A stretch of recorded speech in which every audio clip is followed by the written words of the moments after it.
इहराम की चादर हो और तवाफ के फेरे हो, ज़मज़म से पिलाएगा मैं काबे को देखूंगा। औज़ु बिल्लाहि मिनश शैतानिर रजीम, बिस्मिल्लाहिर रहमानिर रहीम, अस्सलातु वस्सलामु अलैका या रसूलल्लाह व अला आलिका व अस्हाबिका या हबीबल्लाह। हज और पारिक मेमन नेटवर्क की जानिब से जारी वसाइल अल्लामा ताला हैदरी साहब हमारे साथ जलवा फरमाए। अल्लामा साहब, ये 9 ज़ुल्हिज की फ़जर से हम देखते आ रहे हैं कि जब हम छोटे भी थे नमाज़ पढ़ने आते थे कि फिर 13 ज़ुल्हिज की असर तक ये 4 दिन इमाम साहब जो है फ़र्ज़ नमाज के सलाम के बाद अल्लाहु अकबर ला इलाहा इल्लल्लाह अल्लाहु अकबर वलिल्लाहिल हम्द ये पढ़ाते हैं और हम पढ़ते हैं। इसका हुक्म बता दें, कोई ना पढ़े तो क्या हुक्म है और इसकी हैसियत शरई हैसियत क्या है? बिस्मिल्लाहिर्रहमानिर्रहीम। अल्लाहु रब्बु मुहम्मदिन सल्लल्लाहु अलैहि वसल्लम नहनु इबादु मुहम्मदिन सल्लल्लाहु अलैहि वसल्लम।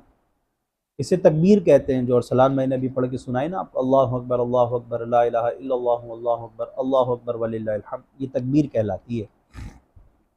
और ये 9 ज़िलहज की फ़जर से लेकर 13 ज़िलहज की नमाज असर तक जो है, ये हर फ़र्ज़ नमाज के बाद जो जमात मुस्तहब्बा होती है मस्जिद में, उसके बाद ये तकबीर पढ़ी जाती है। तो इन अय्याम को अय्याम तशरीक कहते हैं और इसे तकबीर तशरीक कहते हैं। बेशक। तो ये तकबीर तशरीक है।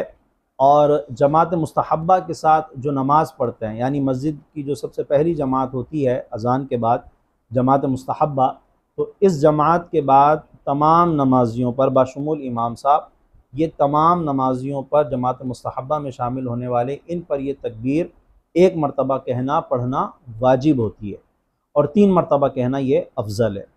हाँ, अगर कोई शख्स जो है वो जमात में पहली रकत से शामिल नहीं हुआ और वो बीच की रकत में आया, 1-2 रकतें उसकी निकल गई, जिसे इस्तिलाह शरआ में मसबूक नमाजी कहते हैं। तो मसबूक जब अपनी नमाज पढ़ लेगा, जब इमाम के सलाम फेरने के बाद अपनी रकतें पढ़ेगा, अपनी रकतें जब वो मुकम्मल कर ले तो उसके बाद फिर वो उस पर भी वाजिब है कि वो ये तकबीर पढ़ेगा, क्योंकि जमात उसको मिल गई है।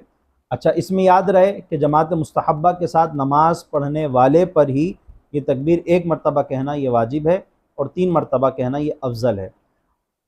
याद रहे कि सलाम फेरने के बाद इस तकबीर और नमाज के दरमियान कोई ऐसा काम नहीं पाया जाए जो नमाज के लिए याद रहे कि नमाज के बाद और इस तकबीर तशरीक के दरमियान इसके वजूब के लिए लाजिम है कि कोई ऐसा काम ना पाया जाए जो नमाज के लिए मान्य होता है, यानी जिसकी वजह से नमाज पर बिना नहीं हो सकती या नमाज फासिद हो जाती है। जैसे कि अगर किसी ने सलाम फेरते ही बात कर ली तो अब उससे ये तकबीर तशरीक का वजूब साकित हो जाएगा। इसी तरह जो है वो उठकर मस्जिद से बाहर चला गया, तकबीर नहीं पड़ी, तब ये वजूब साकित हो जाएगा।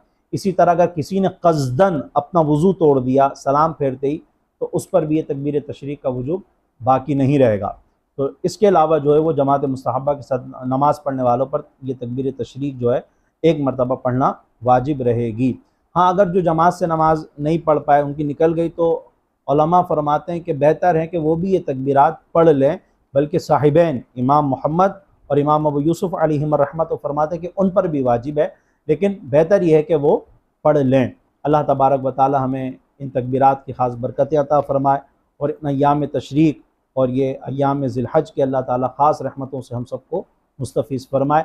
मज़ीद तफ़सील के लिए आप बाहर शरीयत का मुताला करें इंशाअल्लाह, और उलमा से रब्ता करें, मज़ीद इसके मसाइल आपको सीखने को मिलेंगे। अस्सलामु अलैकुम व रहमतुल्लाहि व बरकातुहू।